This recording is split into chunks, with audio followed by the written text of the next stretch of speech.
इसको डायरेक्टिव बोला जाता है, ठीक है। और आपका जो ये है नेम, जहाँ पे मैंने एक कर्ली ब्रेसेस के अंदर नेम लिखा हुआ है, इसको बोला जाता है एक्सप्रेशन।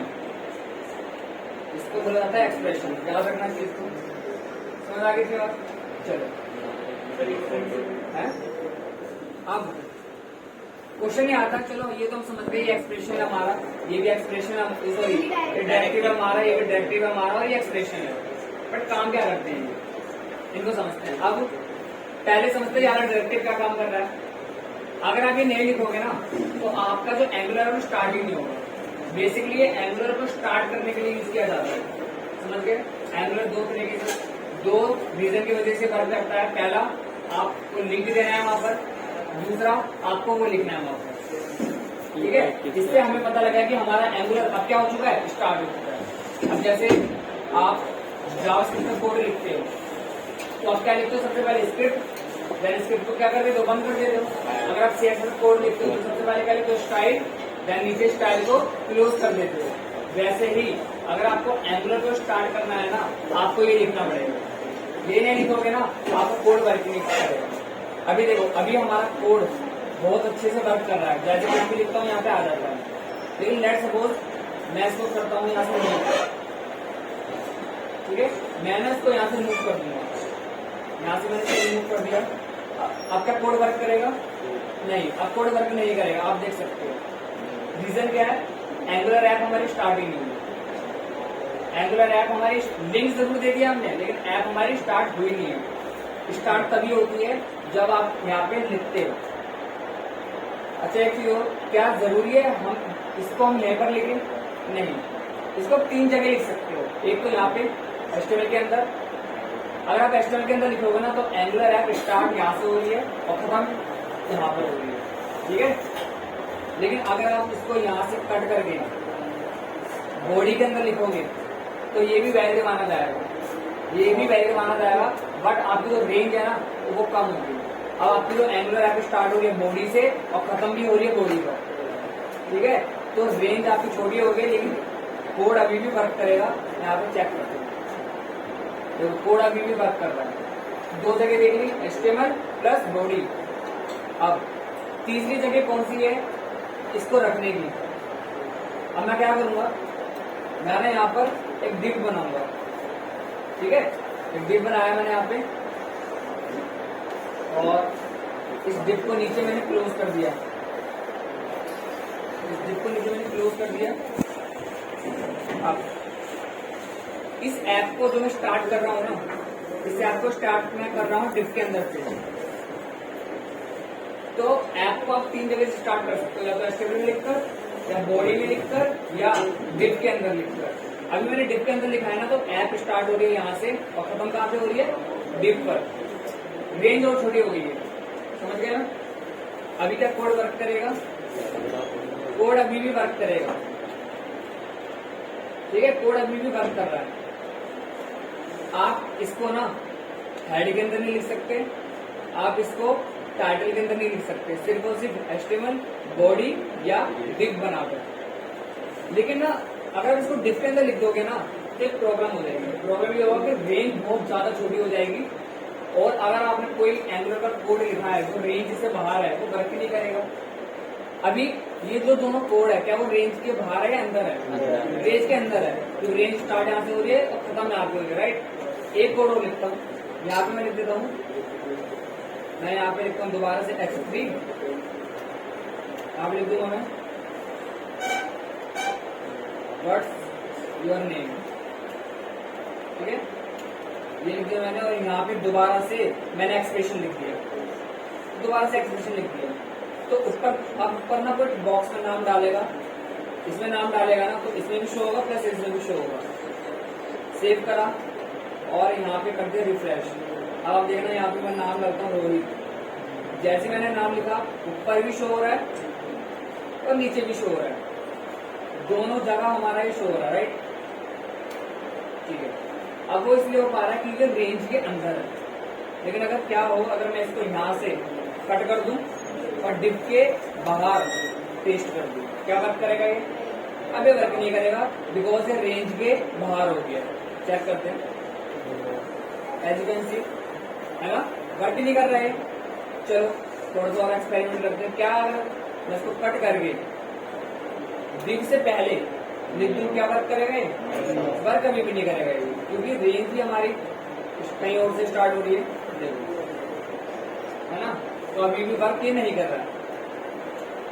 हाँ, ये अगर वर्क करने लगेगा जब मैं क्या करूंगा, इसको कट करके या तो बॉडी में लिखूंगा या एस्टिमेट में लिखूंगा, अब ये वर्क करेगा बिकॉज अब ये रेंज के अंदर है, समझ गए? तो रेंज अपने हिसाब से बड़ी छोटी कर सकते हैं, बट ज्यादातर इसको लिखा जाता है या तो एस्टिमेट के अंदर या बॉडी के अंदर। डिफ के अंदर बहुत कम लिखते हैं, रीजन सिंपल था, डिफ के बाहर कोई भी कोड कराना वर्क ही नहीं करेगा, राइट? तो क्या इस डायरेक्टिव को यूज समझ आ गया आपको? ऐप को स्टार्ट करने के लिए इस्तेमाल होता है, ठीक है? ऐप इससे स्टार्ट होती है, इससे आप रेंज डिसाइड कर सकते हो। ओके, अब देखते हैं एनजी मॉडल और इसका क्या यूज है। ये भी आपका डायरेक्टिव है। अब इनपुट टाइप टेक्स्ट लिखकर आपने क्या बना दिया? बॉक्स, जैसा आपको यहाँ पे बॉक्स दिख रहा है, आपने बॉक्स बना दिया, ये सिंपल एस्टिमेट से बॉक्स बन गया। अब इसमें कोई भी टेक्स्ट लिखो, क्या वो टेक्स्ट कहीं पे स्टोर होगा? नहीं, वो टेक्स्ट स्टोर नहीं होगा।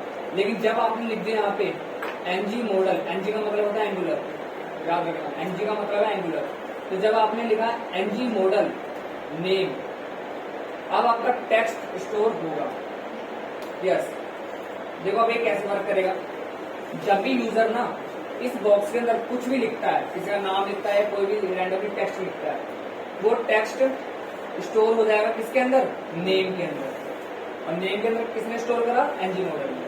एनजी मॉडल ने आपसे टेक्स्ट लिया, एनजी मॉडल ने आपसे नाम लिया, जो भी आपने लिखा था उसको स्टोर कर दिया किसके अंदर? नेम के अंदर।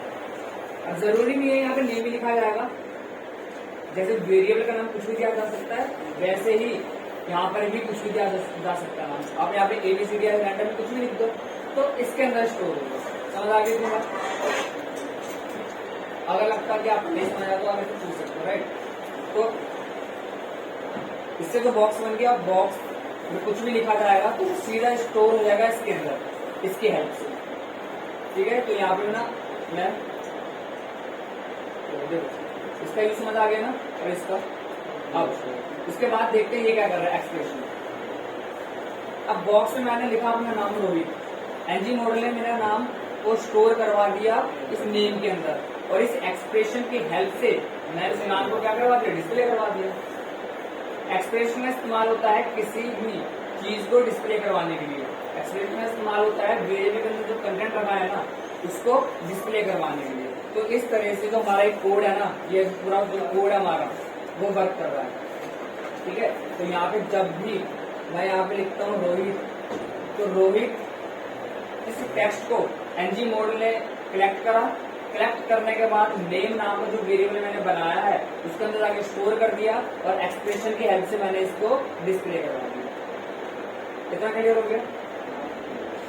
बताओ आज किसी को डाउट है? नहीं? ठीक है, तो ये हमारे दो डायरेक्टिव हो गए, ठीक है ना? यस,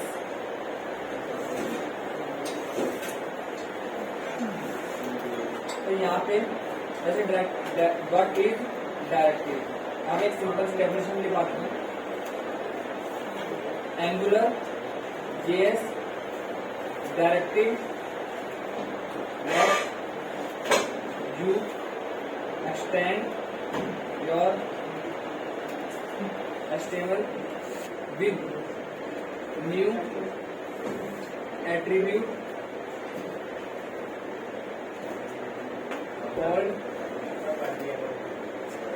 called directory, ठीक है? एट्रीब्यूट का मतलब सबको पता है क्या होता है? एट्रीब्यूट का मतलब HTML में पढ़ा होगा आपने, कमांड में पढ़ा होगा एट्रीब्यूट। बताओ, हाँ बताओ,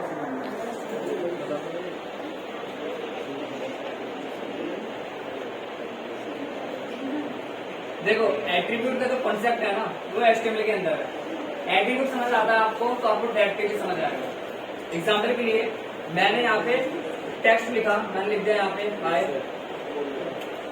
आई एम डेवलपर, मैंने लिख दिया आई एम ए डेवलपर, ये एक टेक्स्ट है।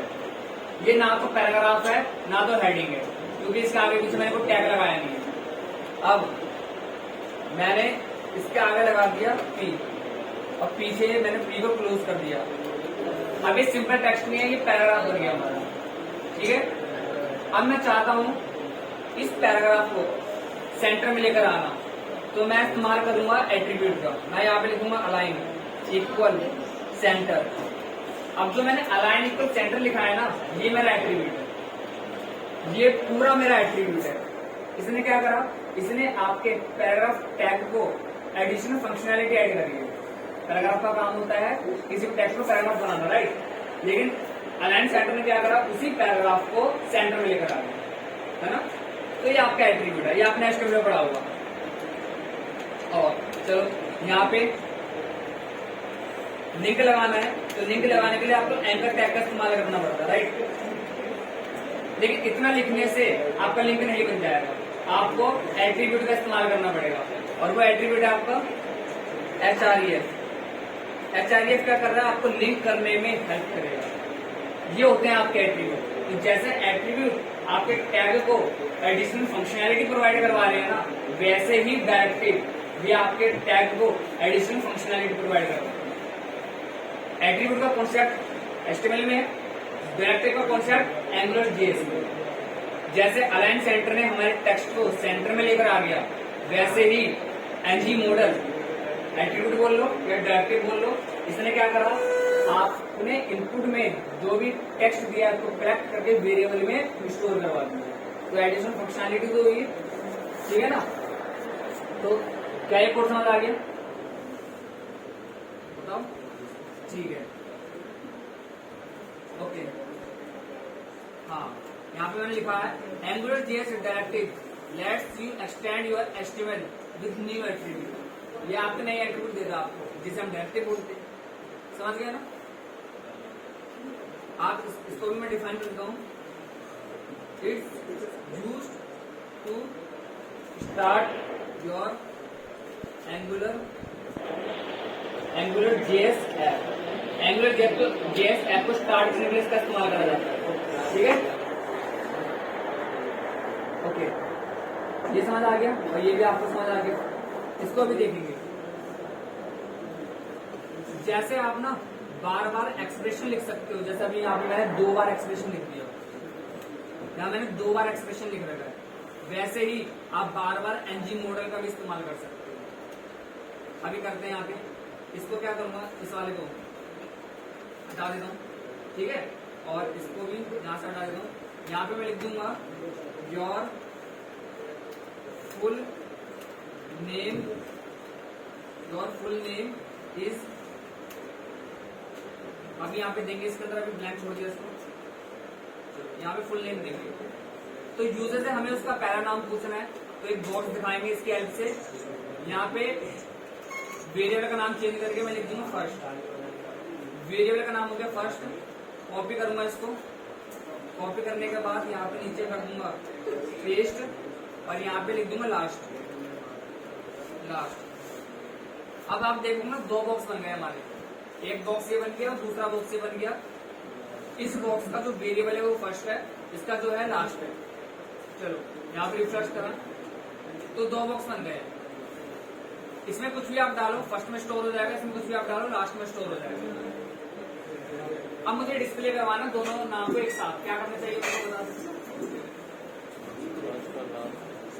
दोनों नाम को एक साथ डिस्प्ले करवाना तो क्या करना चाहिए,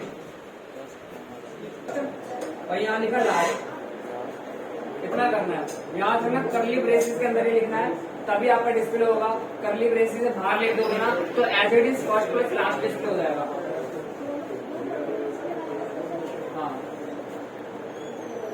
ठीक है, तो यहाँ पे आपने पहले बॉक्स में टेक्स्ट लिया, फर्स्ट के अंदर स्टोर हो गया, दूसरे बॉक्स में टेक्स्ट लिया, लास्ट के अंदर स्टोर हो गया। एक्सप्रेशन की हेल्प से आपने दोनों को डिस्प्ले करवा लिया। प्लस लगाना इसलिए जरूरी है क्योंकि दोनों को प्लस करके दिखाना होगा। ठीक है, सेव करा, रिफ्रेश करा। अब यहाँ पर मैं लिखूंगा first name Rohit and second name Sharma. तो यहाँ पे जैसे मैंने फर्स्ट नेम लिखा लास्ट नेम लिखा, मेरे वहां पे नाम एक साथ डिस्प्ले हो गया। लेकिन गैप नहीं आ रहा। रोहित और शर्मा के बीच में ना गैप नहीं आ रहा। अब गैप चाहिए ना, तो गैप के लिए अगर आप सोचो मैं यहाँ पे ऐसे गैप दे दूं तो गैप आ जाएगा, नहीं ऐसे गैप नहीं आता। गैप देने के लिए आपको लगाना है 2 बार प्लस, 2 बार प्लस के अंदर 2 बार डबल कोटेशन और बीच में स्पेस, प्लस लगाया 2 बार डबल कोटेशन लगाया, बीच में स्पेस दे दिया। इस तरीके से आप करोगे ना तो आपका बीच में स्पेस आ जाएगा।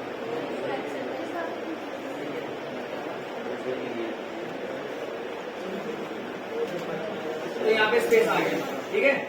तो इस तरीके से आप एक छोटा सा प्रोग्राम बना सकते हो एंगुलर जेएस से, जो यूजर से 2 उनके इनपुट लेगा, फर्स्ट नेम और लास्ट नेम, दोनों को एक साथ यहाँ पे आप डिस्प्ले करवा सकते हो, ठीक है। तो यहाँ पे ये आपका, इसको मैं कॉपी कर लेता हूँ पूरे को और यहाँ पे रखूंगा पेस्ट, ठीक है। अभी इसको हटाता हूँ।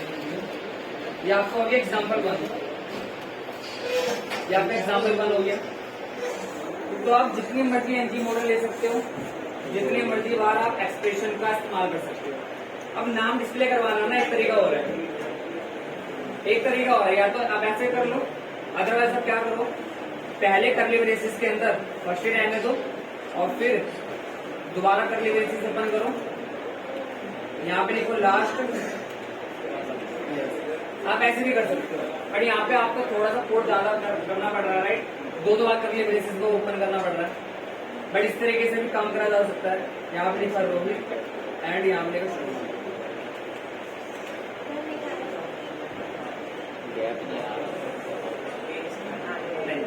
अगर इस तरीके से इस्तेमाल करोगे ना तो स्पेस नहीं ला सकते। लेकिन अगर आप प्लस करके करोगे ना, मतलब एक ही एक्सप्रेशन दोनों चीजें लिख दोगे, तब क्या होगा, बीच में स्पेस आ जाएगा। लेकिन हाँ, इस तरीके से आप अपने आउटपुट को एक साथ डिस्प्ले करवा सकते हो। ये दूसरा मेथड होगा। इतनी बात क्लियर होगी। अगर अभी तक जितना कुछ बताया डाउट तो आप पूछ सकते हो। क्लियर है सर? देखो अगर आप नहीं पूछोगे ना तो मैं अपने तरफ से मान के चलूंगा कि आपको आ गया, क्योंकि देखो मैं तो यहाँ तो समझ जाऊंगा कि हाँ आपको नहीं आया, आपको खुद सोचना पड़ेगा। आ गया? चलो अब आपको JavaScript I think Salman sir ने पढ़ाया है ना, सलमान सर ने आपको जावास्क्रिप्ट पढ़ाया, आपको पढ़ाएगा कि कैलकुलेटर कैसे बनाते हैं, बताया था सबसे पहले ना। अभी मैंने सब कुछ हटा दिया, अब यहाँ पे बनाएंगे कैलकुलेटर। तो यहाँ पे लिख देता हूँ माय कैलकुलेटर यूजिंग एंगुलर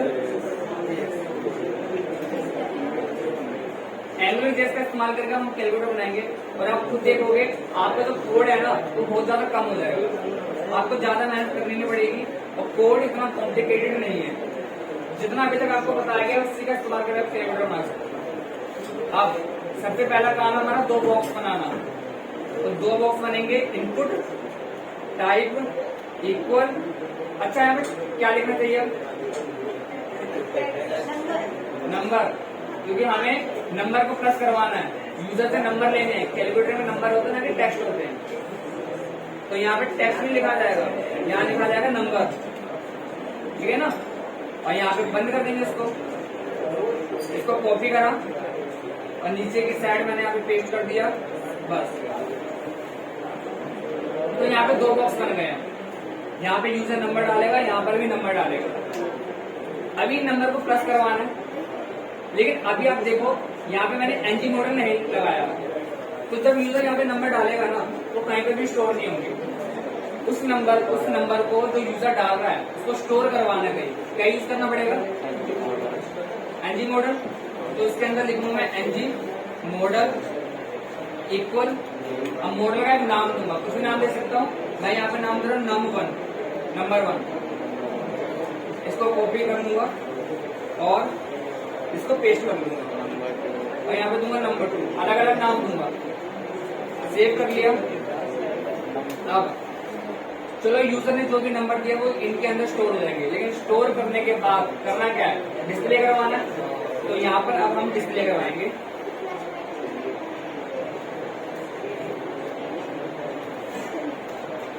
यहाँ पे मैं लिखूंगा एडिशन, ठीक है ना, और यहाँ पे x3 को बंद कर दूंगा और यहाँ पर अब बताओ मेरे को क्या करना चाहिए, सीधा प्लस का साइन, बताओ तो करली ब्रेसेस, 2 बार करली ब्रेसेस लगाया, अब क्या लिखूं, प्लस का साइन ऐसे,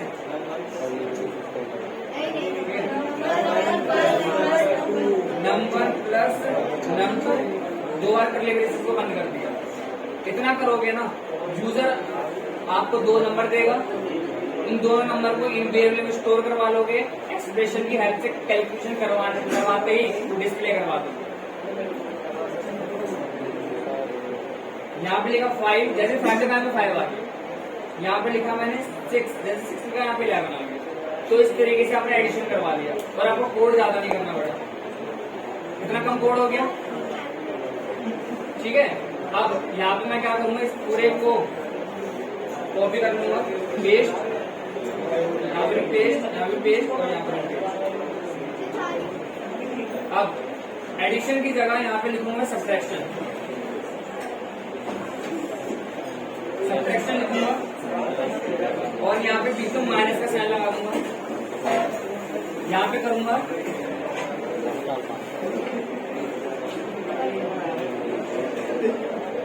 मल्टीप्लीकेशन और यहाँ पर मल्टीप्लाई का साइन लगा दूंगा, यहाँ लिखूंगा मैं डिवीजन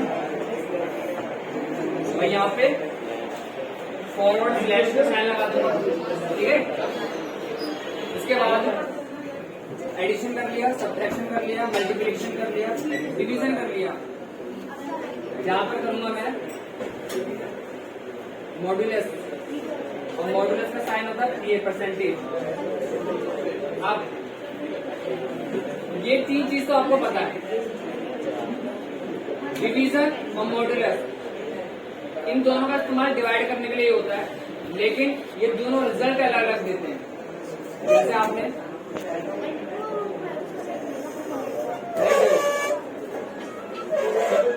सारे आंसर एक साथ आ जाएंगे, हाँ देखो ये वाला डिवीजन क्या करेगा, आपको क्वोशंट रिटर्न करेगा। क्वोशंट समझ आता है सबको क्या होता है, ठीक है। ये मॉड्यूलस क्या करेगा, ये आपको रिमाइंडर देगा, ये आपको रिमाइंडर देगा, ठीक है ना। ओके, सेव करा, रिफ्रेश करा, यहाँ पे आ गया। अब यहाँ पे 0 लिखा है, यहाँ पे नेगेटिव आ रहा है। अब इसलिए आ रहा है क्योंकि यहाँ पे कोई भी इनपुट हमने नहीं दिया, इनपुट देंगे अपना आप ठीक हो जाएगा।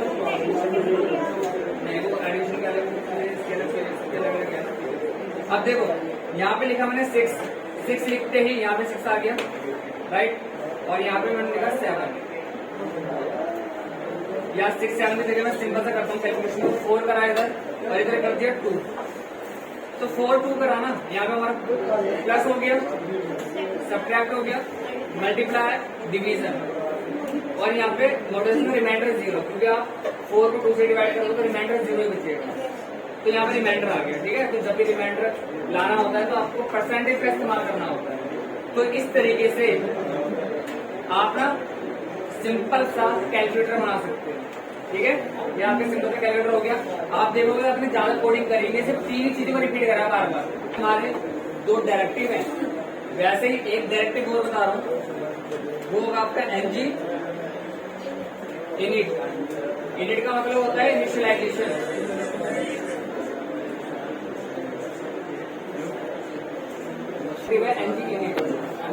init का मतलब होता है इनिशियलाइजेशन, ng का मतलब हमेशा कहते हैं एंगुलर ही है, ठीक है। अब इसका यूज देखते हैं क्या है। अभी जितना कुछ लिखा हुआ है ना, इसको मैं हटा देता हूँ, सिंपल करता हूँ कोडिंग को। अभी सिंपल हमारा एडिशन हो रहा है, यहाँ पे अपने आउटपुट पर आ गए। अभी क्या आपको दोनों बॉक्स के अंदर कोई नंबर दिख रहे हैं? नहीं। जब यहाँ पे जैसे मैं नंबर लिखूंगा तो यहाँ पे डेफिनेटली प्लस हो जाएगा, लेकिन जैसे ही रिफ्रेश करूंगा वो नंबर मेरे गायब हो जाएंगे, बॉक्स स्टार्टिंग में आपको ब्लैंक दिखेगा, ठीक है। अब मैं चाहता हूँ यूजर जब भी मेरी वेबसाइट पे आए ना तो बॉक्स से ब्लैंक ना दिखे, इसके अंदर पहले से कोई ना कोई नंबर लिखा होना चाहिए। जैसे प्लेस होल्डर पढ़ा था आपने HTML में, टेक्स्ट बॉक्स के अंदर अगर आपको दिखाना है कि भाई इसके अंदर क्या एंटर करना है यूजर को, तो आप टेक्स्ट बॉक्स में प्लेस होल्डर का इस्तेमाल कर सकते हो। वैसे ही आप ng init का एक प्लेस होल्डर की तरह इस्तेमाल कर सकते हो, ठीक है ना। अभी स्टार्टिंग में रिफ्रेश करने पर दोनों बॉक्स ब्लैंक है, मैं चाहता हूँ दोनों बॉक्स में कोई ना कोई नंबर हो स्टार्टिंग में, तो यहाँ पे ng init का इस्तेमाल करूंगा। अब देखो कैसे इस्तेमाल करते हैं। पहले वाले बॉक्स में जाऊंगा, आगे जाके लिखूंगा ng init इक्वल, ठीक है, इतना करूंगा ng init इक्वल, उसके बाद 2 बार लगाऊंगा डबल कोटेशन। अब ng init के अंदर ना सबसे पहले आपको लिखना है मॉडल का नाम। मॉडल का नाम क्या हमारे नंबर, तो यहाँ पे लिख दूंगा नंबर इक्वल लगा के आपको वहां पे यहाँ पे लिखना पड़ेगा नंबर जो आप बॉक्स के अंदर डिस्प्ले करवाना चाहते हो। मैं करवाना चाहता हूँ 3, तो अब पहले वाले बॉक्स के अंदर 3 डिस्प्ले होगा, ठीक है। चलो अब दूसरे वाले में भी करेंगे। सबसे पहले मैं लिखूंगा ng init इक्वल 2 बार डबल कोटेशन। अब यहाँ पे मॉडल का नाम आएगा num2 इक्वल, अब वो नंबर आएगा जो आप डिस्प्ले करवाना चाहते हो। मैं करवाना चाहता हूँ 2, तो पहले वाले बॉक्स में आएगा 3 और दूसरे वाले बॉक्स में आएगा 2, ठीक है। अब सेव करा, रिफ्रेश करा, तो पहले वाले देखो, पहले वाले में लिखा रहा है 3, दूसरे वाले में लिखा रहा है ऑटोमेटिकली 2, ठीक है। और यहाँ पर हमारी कैलकुलेशन हो गई है 5। बाद में आप इसको हटा के अपने हिसाब से नंबर इसमें लिख सकते हो, लेकिन जब भी आप रिफ्रेश करोगे तो स्टार्टिंग में आपको ये नंबर मिलेगा। प्लेस होल्डर के इससे आप बता सकते हो कि न्यू बार में नंबर डाले और डालने का ऐसा होगा। यस बिल्कुल, इसके जगह आप टेक्स्ट भी लिख सकते हैं, ठीक है, टेक्स्ट भी लिख सकते हो। अब टेक्स्ट लिखना है ना, आपको क्या करना है, सिंपल ऐसे टेक्स्ट लिखना शुरू नहीं कर देना, 2 बार सिंगल कोटेशन मार्क लगाना है, 1 2 मतलब याद लगाना है ये वाले सिंगल वाले, ठीक है ना, ये लगाना है आपको। और यहाँ पे आपको टेक्स्ट लिख देना जो भी आप डिस्प्ले करवाना चाहते हो। मैं यहाँ पे लिखूंगा माई टेक्स्ट, ठीक है, मैंने लिख दिया। याद रखना जब भी आप बॉक्स के अंदर टेक्स्ट डिस्प्ले करवाना चाहते हो तो सिंगल कोटेशन मार्क लगाना है। नंबर डिस्प्ले करवाना है तो ऐसे लिख देना है बिना मार्क लगाए।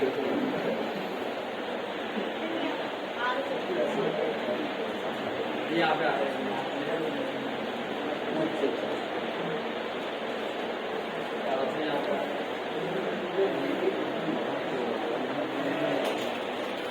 क्या टेस्ट करना पड़ेगा, आ गया। अब वहां पे टाइप नंबर लिया था और हम वहां पे बता रहे प्लेस होल्डर में टेक्स्ट, कोई पॉसिबल ही नहीं है, समझ गए ना। यहाँ पे आपने टाइप ले रखा है नंबर और यहाँ पे आप बोल रहे हो कि बॉक्स के अंदर दिखाओ टेक्स्ट, पॉसिबल ही नहीं है, बॉक्स के अंदर टेक्स्ट को एक्सेप्ट कर ही नहीं सकता। लेकिन जैसे ही मैंने टाइप करके टेक्स्ट आप देखोगे वहां पे डिस्प्ले हो रहा है, समझ गए ना। तो इस तरीके से ये चीजें वर्क करती है। तो वापस मैं इसको कर दूंगा नॉर्मल और इसको कर दूंगा 3। ये आपका हो गया तीसरा एग्जांपल। क्या इनिट का यूज आपको समझ आ गया, ठीक है। एग्जांपल 3,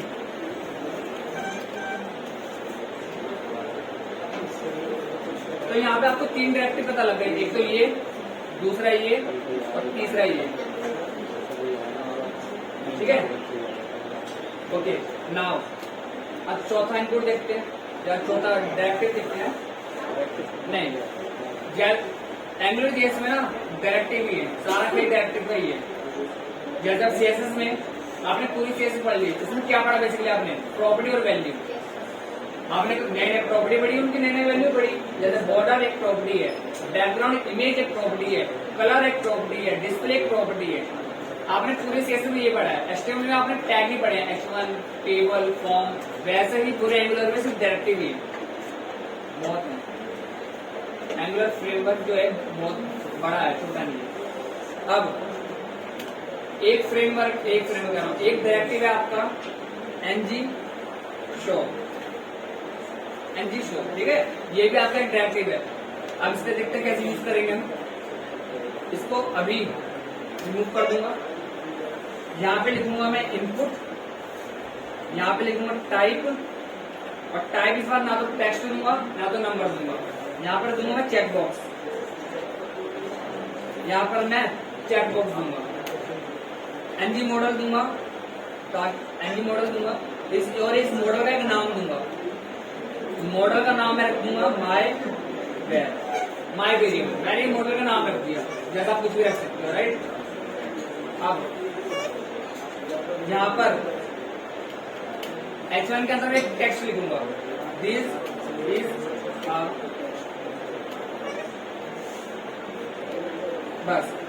अभी एक चेक बॉक्स बनाया मैंने और अभी सिंपल टेक्स्ट को मैंने डिस्प्ले करवाया और कुछ नहीं करवाया अभी। देखो यहाँ पे सिंपल चेक बॉक्स बन गया जिसको आप चेक कर सकते हो, अनचेक कर सकते हो और यहाँ पे आपका सिंपल टेक्स्ट आ रहा है। अब मैं क्या चाहता हूँ, अब मैं चाहता हूँ कि जैसे ही मैं इस पे क्लिक करूँ ना तब मेरा टेक्स्ट डिस्प्ले होना चाहिए और जब मैं इस पे क्लिक ना करूँ तो मेरा टेक्स्ट डिस्प्ले नहीं होना चाहिए। अभी तो जब टेक्स्ट डिस्प्ले हो रहा है सिंपल एज इट इज। अब मैं क्या करूंगा, देखो एनजी मॉडल बना दिया, माई बैड। अब H1 के अंदर जाके लिखूंगा मैं एनजी शो इक्वल और अपने मॉडल का नाम माई बैड। समझ गए? इतना कर दिया, सेव करा, रिफ्रेश कर दिया। अब आप देख सकते हो यहाँ पे मेरा जो टेक्स्ट और डिस्प्ले नहीं हो रहा। डिस्प्ले कब होगा? जब चेक पे क्लिक करूंगा। चेक पे क्लिक करते ही यहाँ पे डिस्प्ले हो गया, चेक पे दोबारा क्लिक करा तो यहाँ पे हमारा हाइड हो गया। समझ गए? तो इस तरीके से आप एनजी शो का इस्तेमाल कर सकते हो। बताओ उसमें कोई डाउट आपको? बताओ, मैं ना बताओ क्या? वो तो आप देखोगे ना,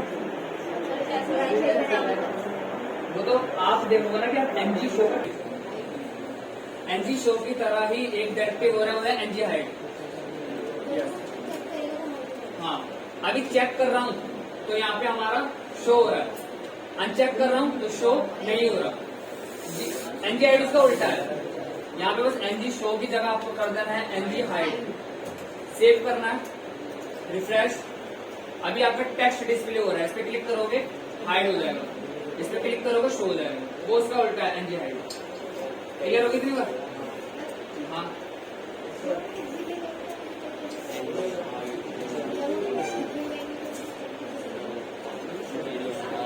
इन 5 डायरेक्टिव में अगर आपको कोई डाउट हो तो पूछ सकते हो, वरना फिर आगे नए डायरेक्टिव स्टार्ट होंगे।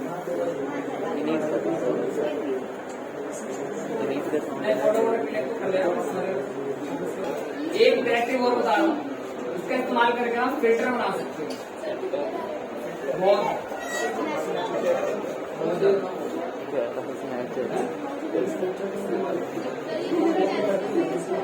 हाँ, अब एक 2 डायरेक्टिव बता रहा हूँ, इनका इस्तेमाल करके आप अपने वेबसाइट में फिल्टर बना सकते हो।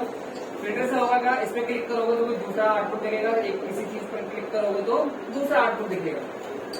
समझ गए? ठीक है। अब जैसे उस दिन आपने वेबसाइट दिखा रहा था बट बीच में मैंने रोक दिया था, मैंने अपनी वेबसाइट में, तो उसके लिए 2 डायरेक्टिव आपको पता होने चाहिए। एक तो एनजी स्विच और दूसरा एनजी स्विच वैन। एक आपको बताऊं एनजी स्विच, एक एनजी स्विच वैन। आप देखो इसको कैसे करेंगे। पहले तो मैं इसको हटा दूंगा।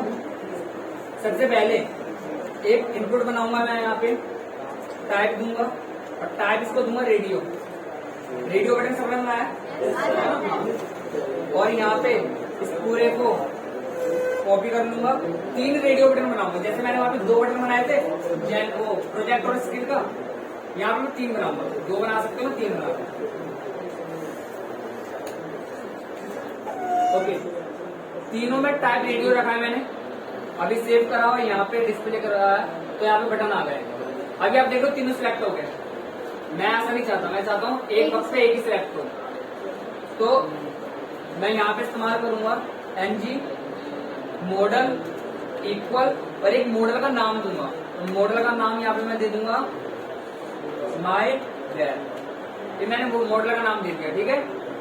अब मैं क्योंकि चाहता हूँ कि जब मैं इस पर क्लिक करूँ ना तो तीनों में से कोई एक ही सिलेक्ट हो, तीनों सिलेक्ट ना हो जाए, तो मैं क्या करूंगा इस मॉडल को बाकी समय पेस्ट कर दूंगा और मॉडल का नाम सेम रखूंगा। अगर मॉडल का नाम अलग अलग रखूंगा ना तो तीनों सिलेक्ट हो जाएंगे। मॉडल का नाम सेम रखोगे तो कोई एक सिलेक्ट होगा। ठीक है क्या?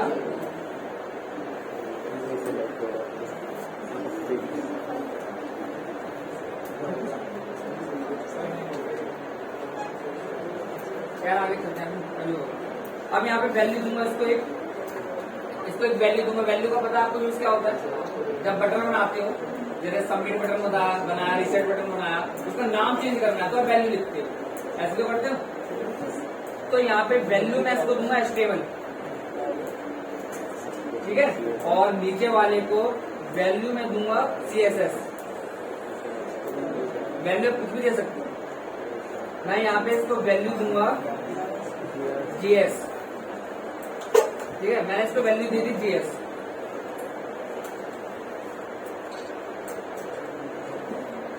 अब तीनों में से एक सिलेक्ट हो रहा है, ठीक है ना। तीनों में से एक सिलेक्ट हो रहा है। यहाँ पे मैंने तीनों को सेम मॉडल का नाम दिया है, तीनों को अलग अलग वैल्यू दी है। अब यहाँ पे अब इस्तेमाल करेंगे हम NG स्विच का और NG स्विच वैन का। सबसे पहले मैं बनाऊंगा डिव और यहाँ पे डिव को कर दूंगा बंद। अरे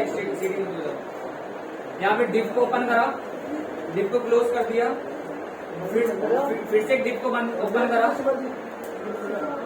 तो यहाँ से मैंने डिव को क्लोज कर दिया, कॉपी करा इसे, यहाँ पे नीचे कर दूंगा पेस्ट और यहाँ पे पेस्ट। 3 बार पेस्ट करा बिकॉज 3 रेडियो बटन, समझ गए ना। अब पहले वाले डिव में जो हमारा मेन डिव है, ये हमारा मेन डिव है, ये इसके सब डिव है। तो यहाँ पे मेन डिव में ना सबसे पहले मैं लिखूंगा NG स्विच इक्वल, अरे कौन है समझ नहीं आ रही है बारी में।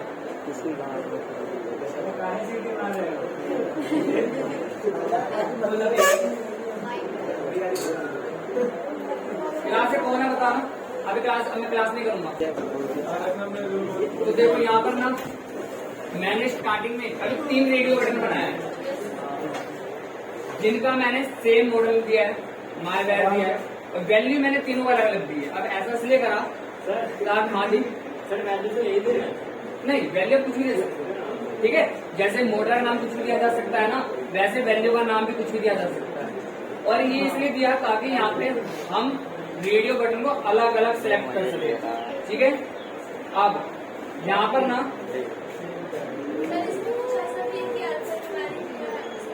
क्या इक्वल लगाया और अपने वेरिएबल का नाम दिया, ठीक है। यहाँ पे ना अपने ये वाले वेरिएबल का नाम दिया मैंने मायवेयर। अब यहाँ पे मैं टेक्स्ट लिखूंगा, यहाँ पे मैं H3 के अंदर लिख दूंगा हाइपर टेक्स्ट मार्कअप लैंग्वेज, ठीक है। मैं यहाँ पे लिखूंगा हाइपर टेक्स्ट मार्कअप लैंग्वेज और H3 को यहाँ पे कर दूंगा क्लोज। कॉपी करूंगा ऐसे और कॉपी करने के बाद यहाँ पे कर दूंगा पेस्ट। अब यहाँ पे ना CSS की फुल फॉर्म लिख दूंगा, ठीक है। कैस्केडिंग स्टाइल शीट, यहाँ पे मैं ये CSS की फुल फॉर्म है तो मैंने लिख दिया। यहाँ पे H3 लिखूंगा और यहाँ पे पूरा लिख दूंगा जावास्क्रिप्ट। अब जरूरी नहीं आपको टेक्स्ट यही लिखना है, टेक्स्ट ना आप अपने हिसाब से चेंज कर सकते हो। प्लस आप यहाँ पे इमेज वगैरह भी लगा सकते हो, आप जो मर्जी कर सकते हो इस डिव के अंदर, राइट। इतना कर दिया।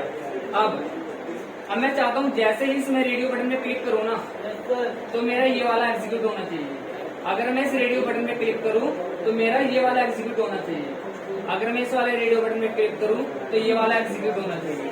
अगर तभी होगा जब आप क्या करोगे, इस डिव के स्विच में NG स्विच वैन लिखना है और ये कब डिस्प्ले करवाना है, कौन से रेडियो बटन पे क्लिक करके डिस्प्ले करवाना है, HTML पे। यस, तो यहाँ पे आएगा HTML, यहाँ पे वैल्यू लिख रहे हैं, ठीक है ना। इस पूरे को मैं कर लूंगा कॉपी और यहाँ पे कर दूंगा पेस्ट। यहाँ पे वैल्यू चेंज कर दूंगा CSS, और यहाँ पर वैल्यू चेंज कर दूंगा मैं GS, ये GS कर दिया, सेव करा, रिफ्रेश कर दिया। अब जैसे ही एडिट बटन में क्लिक करूंगा ना, अलग अलग टेक्स्ट मेरे जो है ना वो डिस्प्ले होंगे। इस पे क्लिक करा, ये आ गया, इस पे क्लिक करा। अब आप देख रहे हो पेज लोड नहीं हो रहा हमारा, एक छोटे सेक्शन में चेंज हो रहा सारी चीजें। क्या क्या देखो, इस पे क्लिक करा, अलग अलग टेक्स्ट आ रहा है, समझ गया ना? ओके, तो यहाँ पे ना देखो, आप इमेज भी लगा सकते हो। अगर यहाँ कोई इमेज पड़ी होगी तो मैं आप लगा के दिखा दूँ। सिस्टम की इमेज होगी ना, सोल सिस्टम की इमेज सर ये वीडियो बड़ी है। रुक जा अभी कोई इमेज लगा के दिखा दूँ।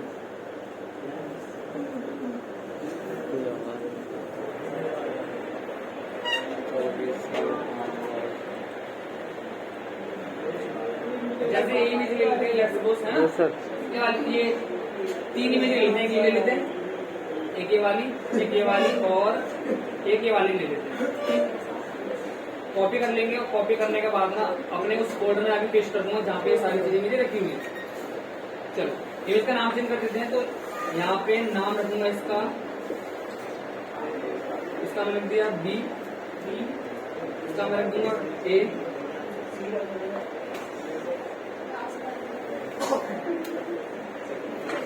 ये रख दिया, यहाँ पे इसका नाम रख दिया C, ठीक है, अलग अलग नाम रख दिया। अब अलग अलग रेडियो बटन पे क्लिक करेंगे ना तो अलग अलग हमारी जो इमेज है वो डिस्प्ले होगी। अब यहाँ पे टेक्स्ट लिखे रहने देते हैं, टेक्स्ट के साथ यहाँ पे मैं IMG लगाऊंगा, लिखूंगा IMG SRC इक्वल, और यहाँ पे लिखूंगा अपनी इमेज का नाम, पहले A लिख दिया A.PNG। हाँ, डिफ के अंदर जो भी लिखोगा ना वो सब कुछ आएगा। यहाँ पे ना स्टाइल लिखूंगा ताकि जो इमेज का साइज है ना तो कम कर सकूं। इमेज का जो साइज है वो मैं कर रहा हूँ 100 पिक्सल, 100 पिक्सल कर दिया। इस पूरे को कॉपी करेंगे और कॉपी करने के बाद नीचे की साइड हम कर देंगे पेज, ठीक है। बस यहाँ पे इमेज का नाम चेंज करना है, यहाँ कर दूंगा B और यहाँ पे C कर देंगे, ठीक है।